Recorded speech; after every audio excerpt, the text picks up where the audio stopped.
বিসমিল্লাহির রহমানির রহিম। আল্লাহর এই দুইটি নাম শরীর থেকে রোগ তাড়িয়ে দেয়। যে কোনো নামাজের পর যে ব্যক্তি এটি পাঠ করবে, আল্লাহ তার শরীরকে প্রতিটি রোগ থেকে পবিত্র করে দিবেন।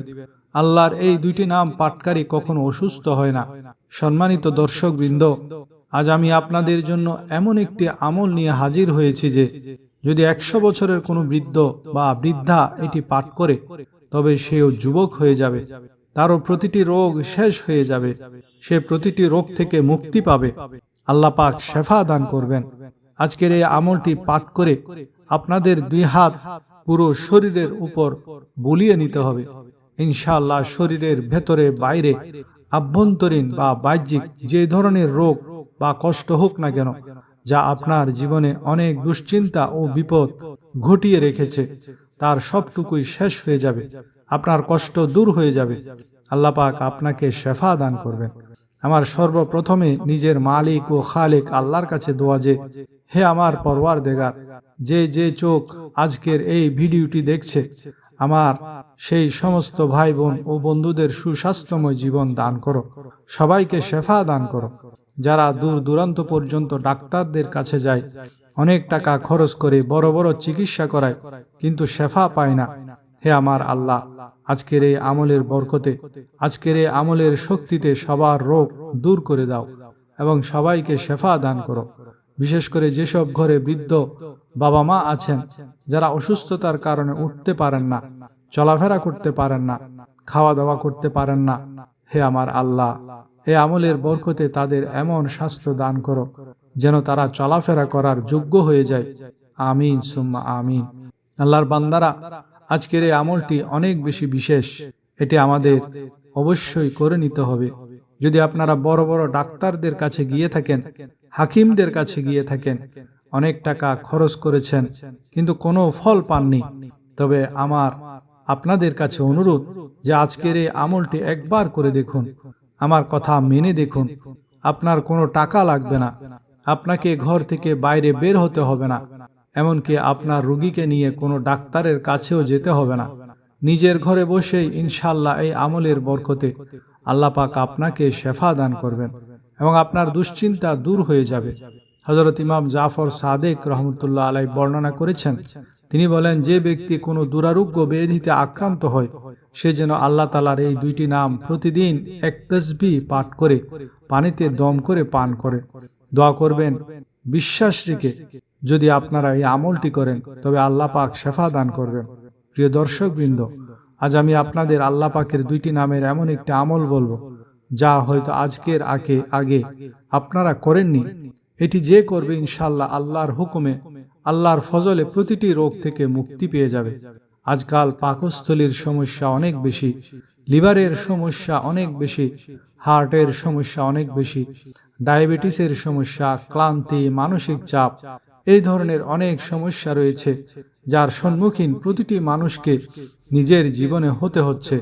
দেখতে তো অল্প বয়সের মানুষ, 20-25 বছর বয়স, যাদের অবস্থা এমন হয়ে গেছে যে তারা নিজেদের 50-60 বছরের বৃদ্ধ মনে করে, অর্থাৎ এত কম বয়সে তারা নিজেদের বৃদ্ধ মনে করতে শুরু করেছে।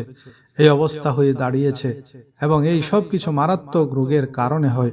মানুষ যখন রোগে নাজেহাল হয়ে যায়, তখন ডাক্তাররাও এই আধ্যাত্মিক চিকিৎসার পরামর্শ দেন।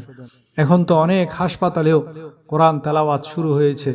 অনেকবার মানুষকে আল্লাহর কালামের মাধ্যমে শেফা পেতে দেখা ও শোনা গেছে।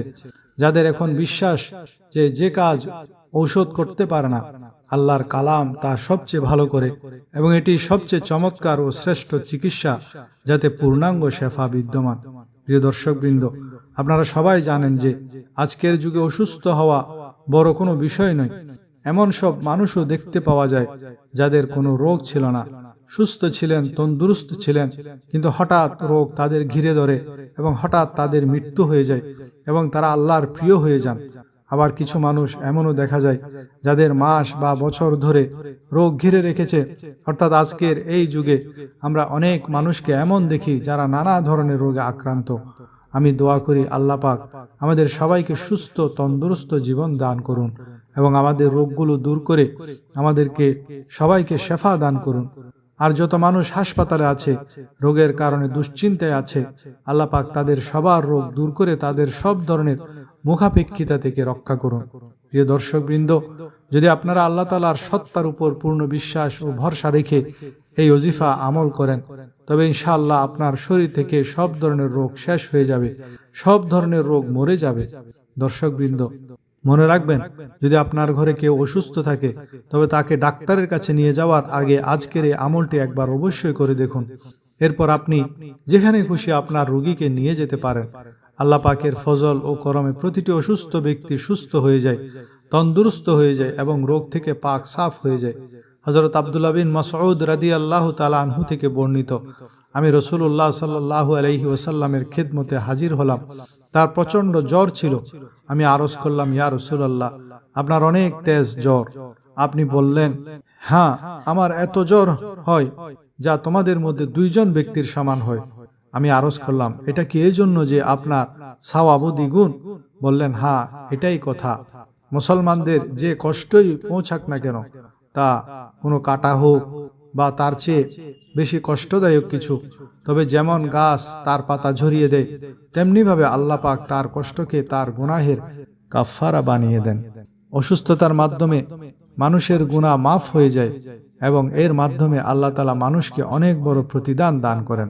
শর্ত হলো সে যেন ধৈর্য ধরে অকৃতজ্ঞ না হয় এবং হাই হুতাশ না করে। আরও এই যে আল্লাহর এহসানগুলোর মধ্যে একটি এহসান হলো অসুস্থ ব্যক্তি অসুস্থ অবস্থায় যেই সব আমলের সওয়াব আমল না করেই পেতে থাকে, যা সে সুস্থ অবস্থায় করত। যে কোনো ধরনের রোগের চিকিৎসা করা সুন্নত এবং চিকিৎসা থেকে কখনো বিরত থাকা উচিত নয়। মুসলমান হিসেবে আমাদের বিশ্বাস যে রোগ আল্লাহর পক্ষ থেকে পরীক্ষা এবং এর চিকিৎসা করা উচিত। তাই সুন্নত অনুযায়ী চিকিৎসা করাও একটি জায়েজ ও সওয়াবের কাজ। আল্লাহর ওয়াদা যে রোগের শেফা তার পক্ষ থেকেই মেলে। এর জন্য বান্দাকে তার রবের কাছে এমন পদ্ধতিতে দোয়া করা উচিত যেন দোয়ায় তাসির তৈরি হয়। অঢেল ঔষধ খেতে থাকার পরও যখন কোনো রোগ দূর হয় না, তখন দেখা গেছে সাথে আধ্যাত্মিক আমল করলে রোগে দ্রুত উন্নতি হয় এবং রোগ গোড়া থেকে গায়েব হয়ে যায়। শুধু বান্দার দোয়ার নিয়ম জানা উচিত, তার ভেতর বিনয় থাকতে হবে। যারা এই ইসমা আজম পাঠ করে এবং এক তাসবিহ পূর্ণ করার পর সেই পানিতে ফুঁক দিয়ে পান করবে, তবে যেখানে তারা শারীরিক রোগ থেকে মুক্তি পাবে, সেখানে আত্মিক শান্তিও লাভ করবে। এই রোগ যদি দুনিয়াবি জটিলতা সম্বলিত হয়, তবে তা থেকে মুক্তির জন্য বান্দার আল্লাহর উপর ভরসা করা উচিত এবং নিজের ইবাদত ও জিকিরে অটল থাকা উচিত। এই ইসমা আজমকে তাসবিহ হিসেবে পাঠকারীরা নিজেদের কখনো একা মনে করে না, কারণ তারা শক্তিশালী সত্তার সাথে যুক্ত থাকে। হযরত ঈসা আলাইহিস সালামের মুজিজাগুলোর মধ্যে একটি মুজিজা ছিল রোগ থেকে শেফা দান করা। রাসূলুল্লাহ সাল্লাল্লাহু আলাইহি ওয়াসাল্লাম রোগ ও কষ্টের ক্ষেত্রে চিকিৎসার উপায় গ্রহণ করার উপর জোর দিয়েছেন, যাতে মুসলমানরা শারীরিক, মানসিক ও আধ্যাত্মিকভাবে সুস্থ থাকে। হযরত জাবের রাদিয়াল্লাহু তাআলা আনহু রাসূলুল্লাহ সাল্লাল্লাহু আলাইহি ওয়াসাল্লাম থেকে বর্ণনা করেন, প্রতিটি রোগের ঔষধ রয়েছে। যখন রোগের চিকিৎসা হয়ে যায়, তখন আল্লাহর হুকুমে সেই রোগ ঠিক হয়ে যায়। এই হাদিসে দোয়ার বিষয়ের দিকে ইঙ্গিত করা হয়েছে। যে রোগের জন্য দোয়া বা চিকিৎসা রয়েছে তা ব্যবহার করো, কিন্তু বিশ্বাস এটাই রাখো যে শেফা তো আল্লাহর হাতে।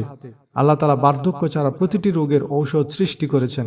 হযরত আবু হুরায়রা রাদিয়াল্লাহু তাআলা আনহু বলেন, রাসূলুল্লাহ সাল্লাল্লাহু আলাইহি ওয়াসাল্লামের বাণী, আল্লাহ তাআলা কিয়ামতের দিন বলবেন, হে আদম সন্তান, আমি অসুস্থ ছিলাম, তুমি কেন আমার সেবা করনি? বান্দা আরজ করবে, হে আল্লাহ, আমি আপনার সেবা কিভাবে করতাম, অথচ আপনি রব্বুল আলামিন, অর্থাৎ আপনি অসুস্থতা থেকে পবিত্র। আল্লাহর পক্ষ থেকে জবাব আসবে, আমার অমুক বান্দা অসুস্থ ছিল, তুমি তার সেবা করনি। তুমি কি জানো না যে যদি তুমি তার সেবা করতে, তবে আমাকে তার কাছেই পেতে? হযরত আবু হুরায়রা রাদিয়াল্লাহু তাআলা আনহু এবং আব্দুল্লাহ বিন ওমর রাদিয়াল্লাহু থেকে বর্ণিত রাসূলুল্লাহ সাল্লাল্লাহু আলাইহি ওয়াসাল্লামের বাণী, যখন কোনো ব্যক্তি কোনো রোগীর কাছে সেবার জন্য যায়, তবে আল্লাহ তাআলা 70,000 ফেরেশতা নিযুক্ত করেন, যারা তার জন্য মাগফিরাতের দোয়া করে। এই সেবা করার উদ্দেশ্যে যাওয়া ব্যক্তি যখন জমিন থেকে কদম উঠায়, তখন তার জন্য নেকি লিখে দেওয়া হয়, এবং যখন দ্বিতীয় কদম জমিনে রাখে, তখন তার গুনাহ মিটিয়ে দেওয়া হয় এবং তার মর্যাদা বৃদ্ধি করা হয়। যতক্ষণ না সে সেই রোগীর কাছে সেবার জন্য গিয়ে বসে। আল্লাহর রহমত তাকে ঢেকে নেয় এবং ততক্ষণ আল্লাহর রহমতের মধ্যে থাকে যতক্ষণ না রোগীর সেবা করে ফিরে আসে। হযরত আনাস রাদিয়াল্লাহু তাআলা আনহু থেকে বর্ণিত, রাসূলুল্লাহ সাল্লাল্লাহু আলাইহি ওয়াসাল্লামের বাণী, যে ব্যক্তি উত্তম রূপে ওযু করে এবং সওয়াবের নিয়তে কোনো মুসলমানের সেবার জন্য যায়, তাকে দুজক থেকে 70 বছরের দূরত্বের সমান দূরে সরিয়ে দেওয়া হয়। হযরত ইবনে আব্বাস রাদিয়াল্লাহু থেকে বর্ণিত, রাসূলুল্লাহ সাল্লাল্লাহু আলাইহি ওয়াসাল্লামের বাণী, সেবা প্রদানকারী রোগীর কাছে বসে 7 বার এই দোয়াটি পাঠ করলে আল্লাহ তাকে সেই রোগ থেকে শিফা দান করেন। আসআলুল্লাহাল আযীম রব্বাল আরশিল আযীম আন ইয়াশফিয়াক। এছাড়াও আরো দোয়া হাদিসে এসেছে, আল্লাহ তাআলা এই মহাবিশ্বে বিষের পাশাপাশি তার প্রতিষেধকও সৃষ্টি করেছেন এবং রোগের পাশাপাশি তার চিকিৎসাও। রাসূলুল্লাহ সাল্লাল্লাহু আলাইহি ওয়াসাল্লামের বাণী, আল্লাহ বার্ধক্য ছাড়া প্রতিটি রোগের ঔষধ সৃষ্টি করেছেন। এখন এটি মানুষের কাজ যে সে আল্লাহর দেওয়া বুদ্ধি ও অভিজ্ঞতার শক্তি ব্যবহার করে ঔষধ আবিষ্কার করবে। এই কাজটি মেডিকেল সায়েন্স এবং ডাক্তাররা আঞ্জাম দেন। তাই এতে কোনো সন্দেহ নেই যে মানুষের সেবার দিক থেকে তাদের অবদান অত্যন্ত গুরুত্বপূর্ণ। ক্ষুধার্তকে খাবার খাওয়ানো, অভাবগ্রস্তকে কাপড় পরানো, শ্রমিকের কাজে হাত লাগানো এবং প্রয়োজনীয় ব্যক্তির প্রয়োজন পূরণ করা, এই সব সৃষ্টির সেবা। কিন্তু মানুষ সবচেয়ে বেশি সেবার মুখাপেক্ষী তখন হয় যখন সে অসুস্থ থাকে। রোগ মানুষকে এমন পর্যায়ে পৌঁছে দেয় যে খাবার সামনে থাকা সত্ত্বেও সে খাবার খেতে পারে না, হাত পা সুস্থ থাকা সত্ত্বেও সে এক কদম চলতে পারে না এবং সেবা দানকারী ও সাহায্যকারীদের রহম ও করমের মুখাপেক্ষী হয়। এ কারণে রাসূলুল্লাহ সাল্লাল্লাহু আলাইহি ওয়াসাল্লাম রোগীর সেবা অত্যন্ত সওয়াবের কারণ হিসেবে উল্লেখ করেছেন। নবীজি সাল্লাল্লাহু আলাইহি ওয়াসাল্লাম বলেছেন, যতক্ষণ একজন ব্যক্তি রোগীর সেবায় থাকে সে যেন জান্নাতের বাগানে থাকে। তেমনিভাবে একজন ডাক্তার যেন নিজের ডিউটির পুরো সময় এই হাদিসেরই উদাহরণ হয়ে থাকেন। রাসূলুল্লাহ সাল্লাল্লাহু আলাইহি ওয়াসাল্লামের বাণী, খায়রুন নাস মান লা ইয়ানফাউন নাস। মানুষের মধ্যে সবচেয়ে উত্তম সে যে মানুষের সবচেয়ে বেশি উপকার করে। আর মানুষের জন্য ডাক্তার ও চিকিৎসকের চেয়ে বেশি উপকার আর কে করতে পারে? এই হিসাবে যেন রাসূলুল্লাহ সাল্লাল্লাহু আলাইহি ওয়াসাল্লামের দরবার থেকে ডাক্তারদের খায়রুন নাস বা শ্রেষ্ঠ মানুষের অ্যাওয়ার্ড দেওয়া হয়েছে। এর চেয়ে বড় সম্মান আর কি হতে পারে? তাই ডাক্তার ও চিকিৎসক মহোদয়েরও নিজেদের দায়িত্বের প্রতি নজর দেওয়া উচিত। ডাক্তারের মৌলিক দায়িত্ব হলো এই পেশায় সেবার দিকটিকে প্রাধান্য দেওয়া। আমরা এটা বলতে পারি না যে সেই রোগীর বিনা পয়সায় চিকিৎসা করবে এবং নিজের ঘর থেকে ঔষধ এনে খাওয়াবে। তবে এটা অবশ্যই বলতে পারি যে এই পেশাকে কেবল ব্যবসা বা বিজনেস বানানো উচিত নয় এবং কুদরতের পাশাপাশি সওয়াবের দিকটিও নজরে রাখা উচিত।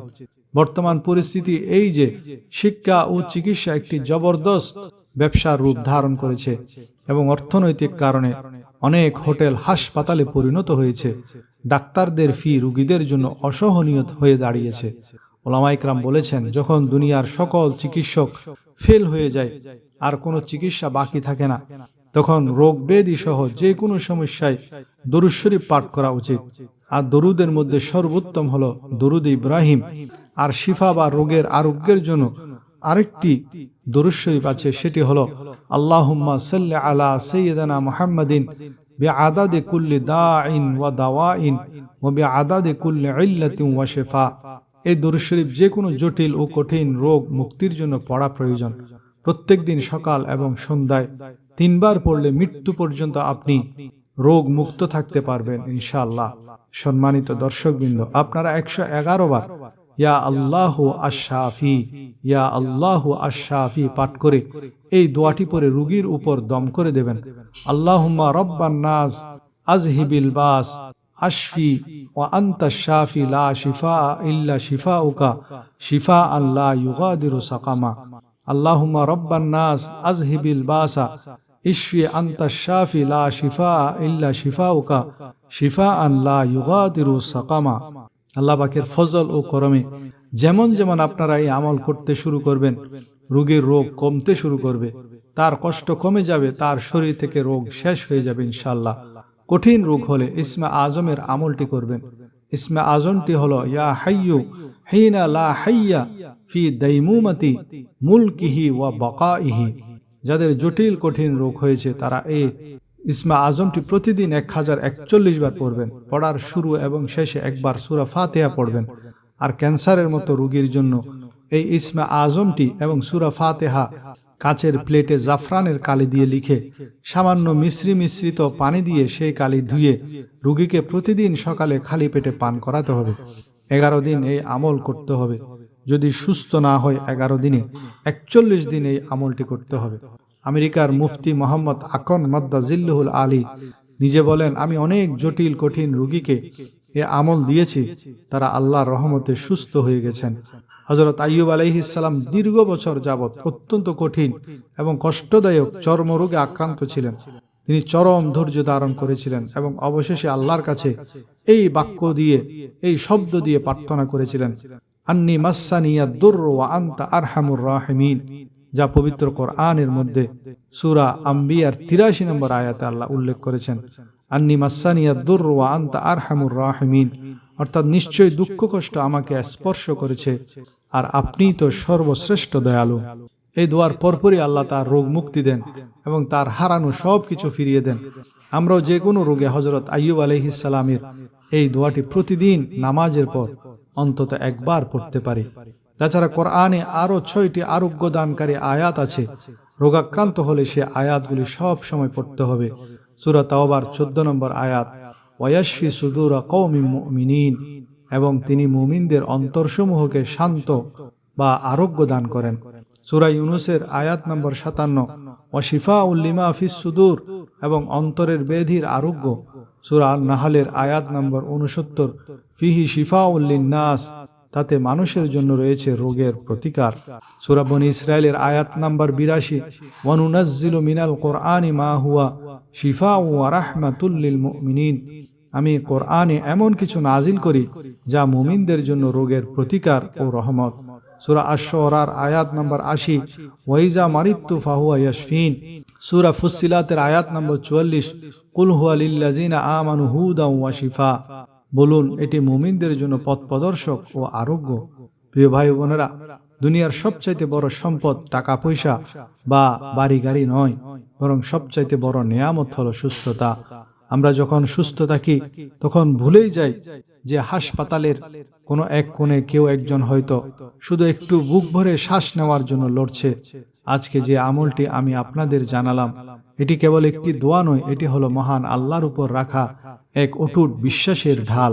হয়তো আপনার একটি শেয়ার পৌঁছে যেতে পারে এমন কারো কাছে যিনি ক্যান্সারের শেষ স্টেজে লড়ছেন কিংবা অভাবের তাড়নায় শেষ হয়ে যাচ্ছেন।